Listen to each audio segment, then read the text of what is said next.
Vamos abrir nossas Bíblias em Mateus capítulo 28, 19.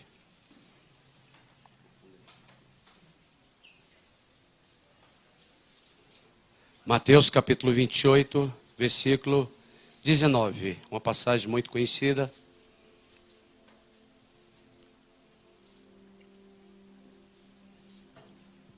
Amém? Todos acharam? Antes de lermos essa passagem, que eu quero que vocês olhem aqui, que talvez muitos podem até falar que é uma passagem que é muito citada nas igrejas, e de certa forma pouco praticada, mas que é citada, muito citada nas igrejas hoje, eu acredito que sim. Eu queria que você refletisse um pouco. Para que a igreja foi criada por Jesus? Não precisa responder, só pensem. Por que Jesus quis edificar uma igreja? Por que Jesus falou para Pedro, sobre ti edificarei a minha igreja? Para quê? Para quê?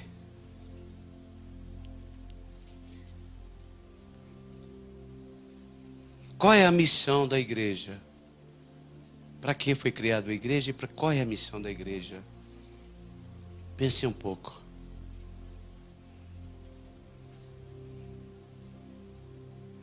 A gente tem sempre citado essa passagem, mas essa passagem tem um valor fundamental muito grande.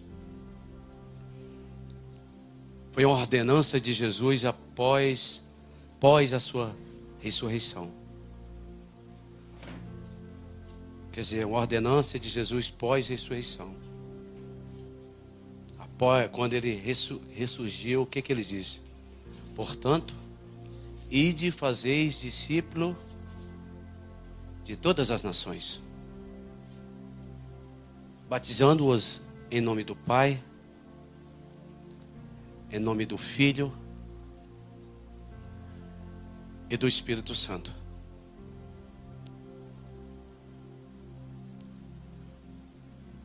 Fazei discípulos. Podem sentar.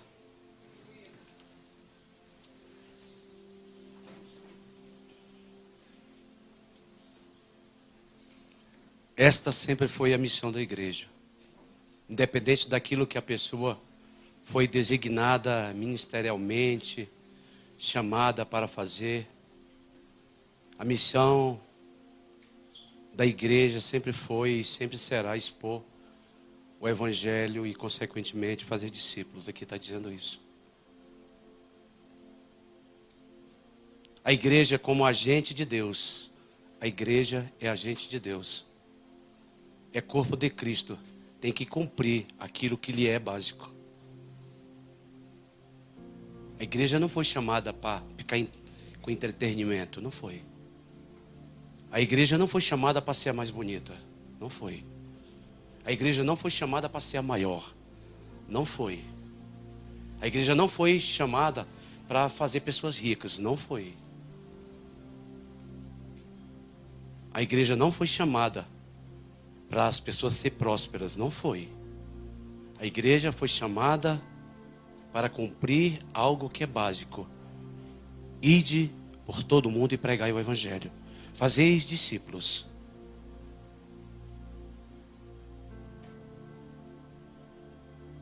Isso aqui é o mínimo que eu e você, temos de fazer quando passamos a fazer parte do ministério de Jesus Cristo aqui na terra. É o mínimo que nós temos que fazer. A igreja é o instrumento de disseminação da missão redentora de Cristo na terra. E isso não no sentido de adicionar algo ao trabalho efetuado pelo Senhor Jesus, mas de facilitação do acesso das pessoas à obra vicária e expiatória de Cristo Jesus. É isso. Por que você está dizendo essa palavra, pastor? Porque nós estamos assistindo na atualidade um gradual processo de terceirização e transferência de obrigações, que nunca deveriam ocorrer no Evangelho do Senhor Jesus e nas igrejas ditas evangélicas.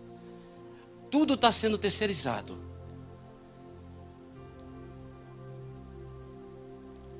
Há em nossos dias nitidamente uma terceirização do ID de Cristo. Há uma terceirização da evangelização pessoal. É terceirizado. Quem deveria ir, não vai. Quem pode ir, não vai. Se chama 100 para evangelizar, vem 5. Os outros 95 terceiriza por 5 a responsabilidade deles. Com o crescimento das igrejas evangélicas em todas as partes do mundo, as igrejas se acomodaram. E a consequência disso foi mudar a visão da igreja, ao invés da visão centrífuga. Mudou-se para a visão centrípeta.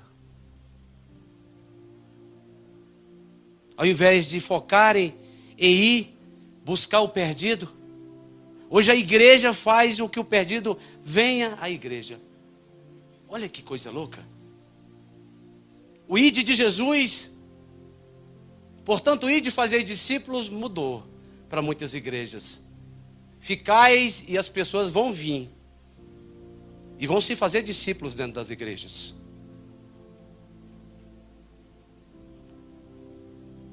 A igreja está entendendo? Amém? Muitos podem falar: ah, pastor, mas não tem problema algum isso. Sim, tem problema sim, infelizmente tem. E muito.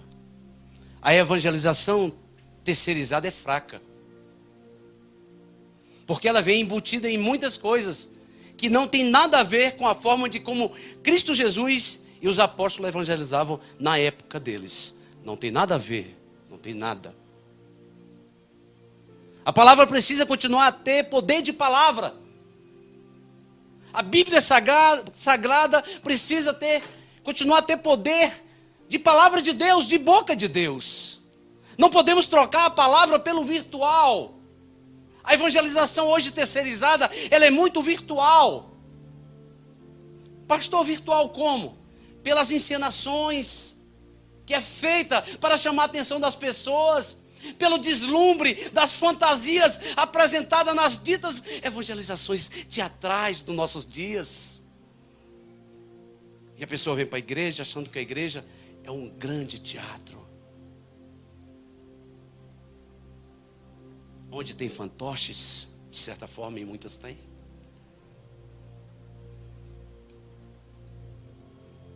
E onde poderia até dizer que tem muita palhaçada, e eu nem vou dizer isso, porque eu vou denegrir a imagem do palhaço. Onde eu vejo muitas pessoas vestidas de palhaço evangelizando na rua. É denegrir a imagem do palhaço. A evangelização teatral que é prestada à igreja hoje é um desserviço ao reino de Deus.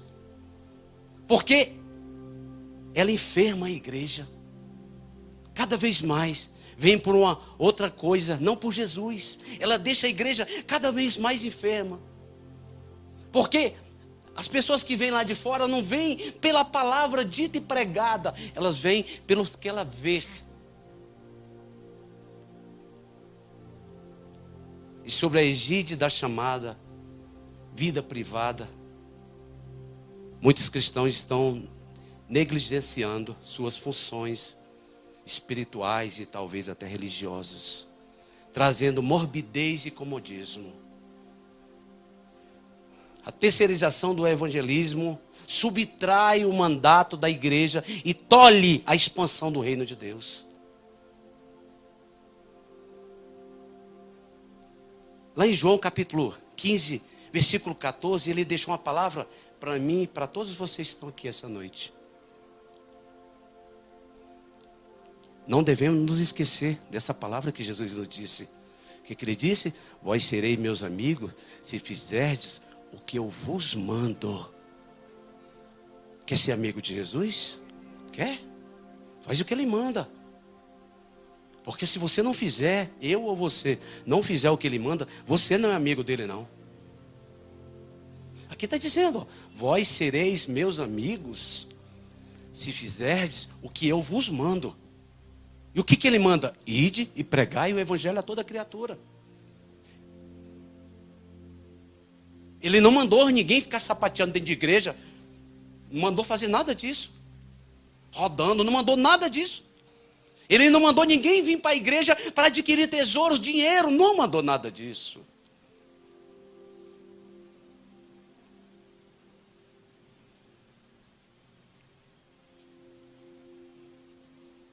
Vamos refletir. Nós estamos fazendo o que ele nos manda, o que Jesus nos mandou. Nós estamos afincamente trabalhando nesse propósito de fazer o que Jesus nos ordenou, nos mandou. Na virada do ano, você prometeu isso a Jesus? Ó Jesus, esse ano eu vou ganhar pelo menos uma alma para o teu reino. Eu não digo para a igreja. Ou a nossa relação debaixo dos joelhos na virada do ano é outra coisa, não tem nada disso. Porque o primordial é isso. Eu quero ganhar alma, Senhor. A terceirização chegou nas igrejas e afeta praticamente todas as áreas, não só o evangelismo. A terceirização chegou até no pecado. Como assim, pastor, até no pecado? O exemplo clássico é o de Adão e Eva na queda, lá em Gênesis capítulo 3, do versículo 12 ao 14. Olha o que é uma terceirização do pecado. É só ler, ó. Um tentou transferir sua culpa para o outro, ó. Adão pegou a culpa e falou, é da mulher. O pecado é da mulher, não é meu. A mulher falou, não é meu, é da serpente. Só faltou a serpente falar, não é meu, é de Deus que me criou. Só faltou falar isso. Claro que ela não falou isso. Quase apresentava Deus como o culpado. Nós também temos isso, de terceirizar. Quantas vezes não culpamos a Deus por acontecimentos que são fruto dos nossos erros? Quantas vezes não culpamos a Deus porque aconteceu algo com nós, onde não era para nós estar?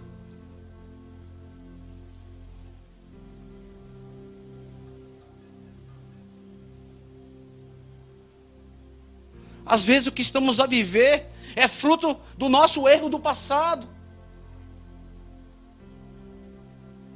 Eu disse aqui, o amor de Deus é muito grande, mas quando o amor dele chega na justiça, o amor para, aí vem a justiça para fazer os acertos.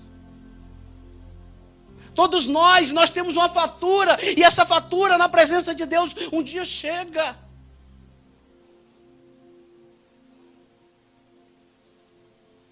Aliás, é comum nos dias de hoje, pois a transgressão é vista como um mal coletivo e não uma culpa individual.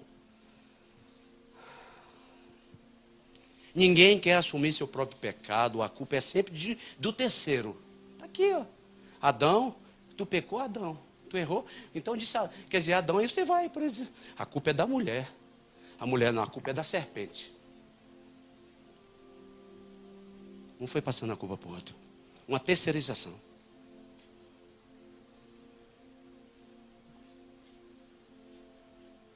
Como os principais elementos para a busca do perdão são o reconhecimento e o arrependimento. Parece que estamos vivendo um momento dramático. Ninguém assume nada. Mas para ter o perdão, tem que ter o reconhecimento e o arrependimento. A terceirização chegou também até na oração individual, que não se faz mais como antes. Muitos hoje acham que é só o pastor que deve orar por todos. Terceirizam para o pastor a oração. Pastor, ora por mim. Pastor, ora por mim. Tudo bem, eu oro. E oro com alegria por vocês. E por quem me pede, seja quem for que eu não conheço.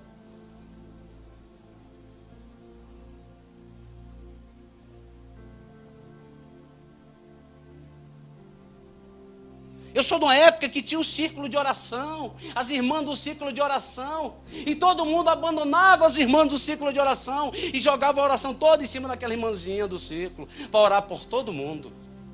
Terceirizava a oração.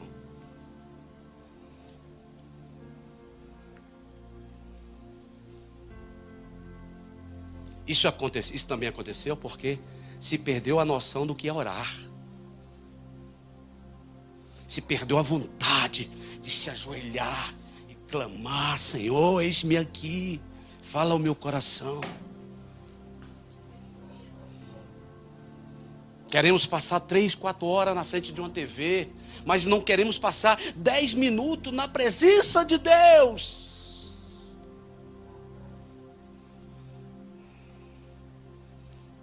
Inclusive a precariedade do relacionamento com Deus no século 21 se deve a 2 fatores principais.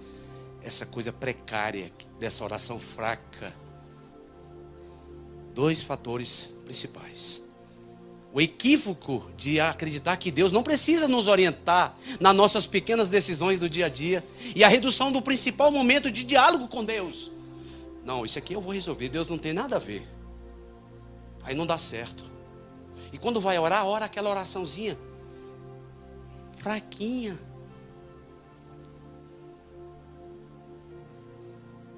E o segundo, a oração em unicamente pedir, gerando assim a mania do determinismo. Só se ouve alguém dizer: ore por mim.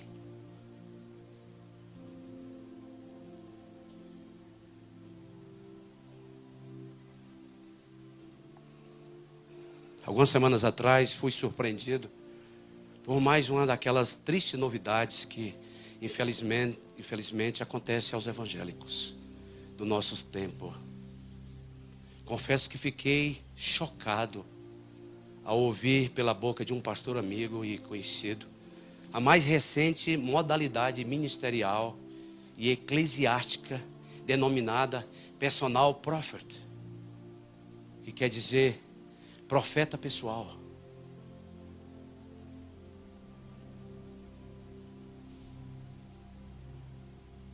Pasmem, porque pode até parecer loucura, mas é isso mesmo que você acabou de ouvir.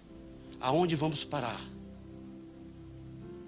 Se não bastasse a significativa quantidade de absurdo que percebemos nas igrejas evangélicas, que se dizem evangélicas, ultimamente tem surgido em nossas igrejas e templos pessoas que, em nome de uma espiritualidade saudável, se auto-intitulam guias e orientadores do rebanho de Cristo.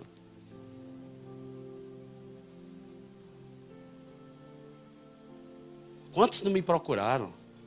Esse aqui é testemunha, ela é testemunha ali, para fazer cobertura espiritual. Diga para ele o que eu disse. Não, eu não vou terceirizar. Aquilo que faz é o Espírito Santo. A Bíblia diz o que Jesus fala: eu vou para o Pai, mas vou deixar um Consolador. Então é Ele que faz a cobertura sobre a minha vida e sobre a sua vida. Eu não tenho que estar pedindo a alguém a cobertura espiritual da igreja. A cobertura espiritual desse ministério se chama Espírito Santo de Deus.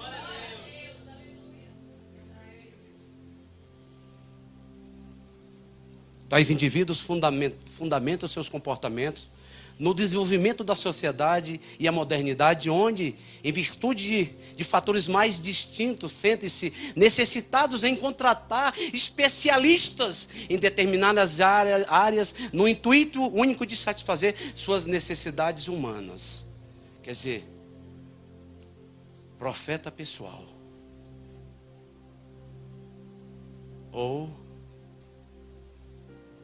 personal prophet.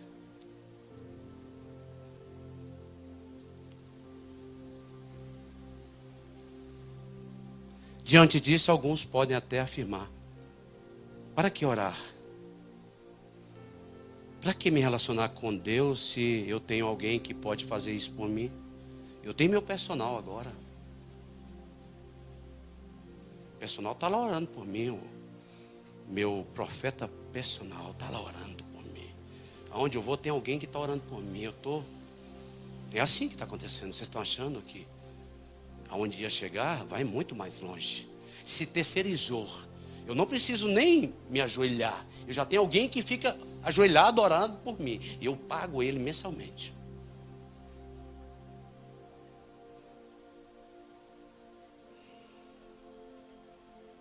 Para que me relacionar com Deus se tem alguém que faz isso por mim? Basta solicitar ao meu profeta pessoal a orientação desejada, que rapidamente terei a minha resposta.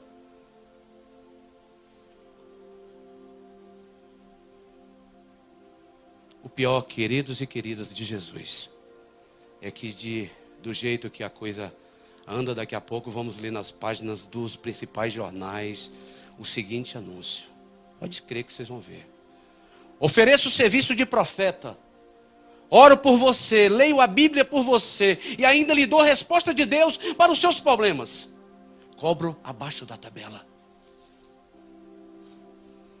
Pasmem, mas vocês vão ver falar isso daqui a uns dias. Por que eu estou dizendo isso? Olha lá, aconteceu com ela. Ora pelo Aguinaldo, ora.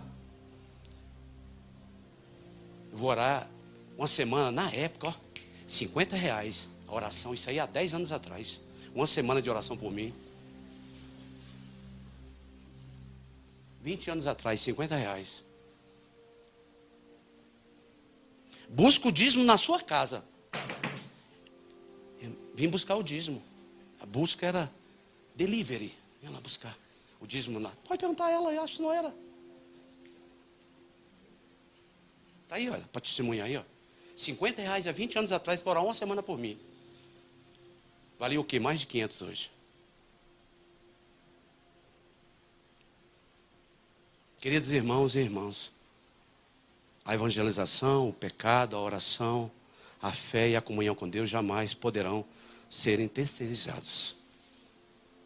Ninguém, absolutamente ninguém, pode se interpor na minha relação com Deus. Ninguém pode representar você, ninguém pode representar você, ninguém pode representar você, nem você, ninguém aqui. Quem te representa é você mesmo diante de Deus.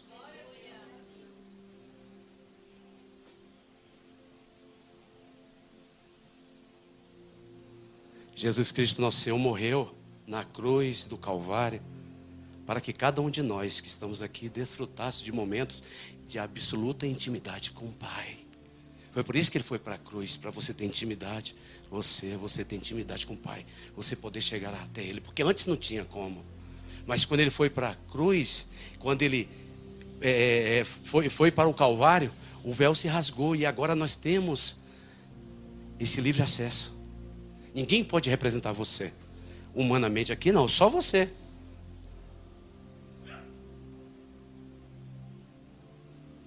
A igreja está entendendo, amém? Deus não deseja que terceirizemos nossa relação com Ele. Antes, pelo contrário, o que Deus pretende é que desenvolver conosco íntima relação, onde a oração, a leitura da palavra e a comunhão com o Espírito Santo são marcas únicas de um povo que ama a Deus. Quando alguém porventura lhe abordar oferecendo tais serviço de profeta pessoal, diga não. Ninguém pode fazer por você o que só você pode fazer por você. Deu para entender? Ninguém pode fazer por você o que só você pode fazer por você. Eu posso orar por todos vocês que estão aqui. Eu oro por todos vocês. Mas Deus quer que você ore também por você. Não adianta só vir, pastor, ora por mim, eu oro. Mas Ele quer que você também ore por você. Que você seja o primeiro a colocar o passo, que Ele coloque o chão debaixo dos seus pés. Eu não posso terceirizar a oração. A intimidade do Senhor jamais poderá ser terceirizada. Estamos vivendo nesses últimos dias um alto saqueamento do Evangelho, se pode se dizer assim, do Evangelho de Cristo. Isso vai custar muito caro no futuro. Se Deus nos permitir, se Deus me permitir eu ver isso, nós vamos ver o quanto isso vai custar caro.